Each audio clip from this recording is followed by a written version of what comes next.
আসসালামু আলাইকুম প্রিয় 2022 সালের এসএসসি পরীক্ষার্থী বন্ধুগণ, কেমন আছো? আশা করি ভালো আছো। আগামীকাল তোমাদের বাংলা দ্বিতীয় পত্র পরীক্ষা অনুষ্ঠিত হবার কথা ছিল, কিন্তু তোমাদের বাংলা দ্বিতীয় পরীক্ষা অনুষ্ঠিত হবে না। তো এই নিয়ে আজকের এই ভিডিও। তো ভিডিও জুড়ে আমি রুবেল আহমেদ, ভিডিওটি তোমরা অবশ্যই সম্পূর্ণরূপে দেখবে, তাহলে তোমরা বুঝতে পারবে তোমাদের কি কারণে বাংলা দ্বিতীয় পত্র পরীক্ষাটি স্থগিত করা হয়েছে।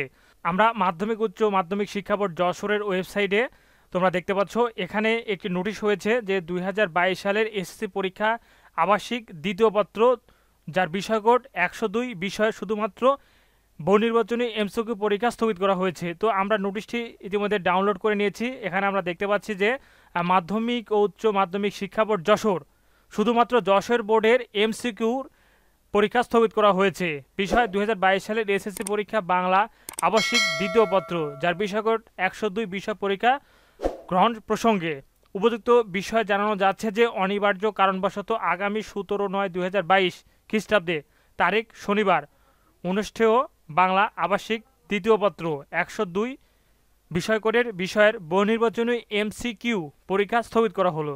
তোমাদের এমসিকিউ এবং রচনামূলক যে পরীক্ষা অনুষ্ঠিত হয়, এর মধ্যে থেকে শুধুমাত্র এমসিকিউ পরীক্ষা স্থগিত করা হয়েছে এবং উক্ত বিষয় শুধুমাত্র সিকিউ পরীক্ষা অনুষ্ঠিত হবে। সময় 11টা হতে 12টা 40 মিনিট পর্যন্ত। তো এই ছিল 2022 সালের এসএসসি পরীক্ষার্থীর জন্য যশোর বোর্ডের এমসিকিউ পরীক্ষা স্থগিত। তো ভিডিওটি কেমন লাগলো অবশ্যই কমেন্টে জানাবে এবং শিক্ষামূলক আপডেট পেতে অবশ্যই সাথে থাকবে। সবাইকে ধন্যবাদ। আসসালামু আলাইকুম।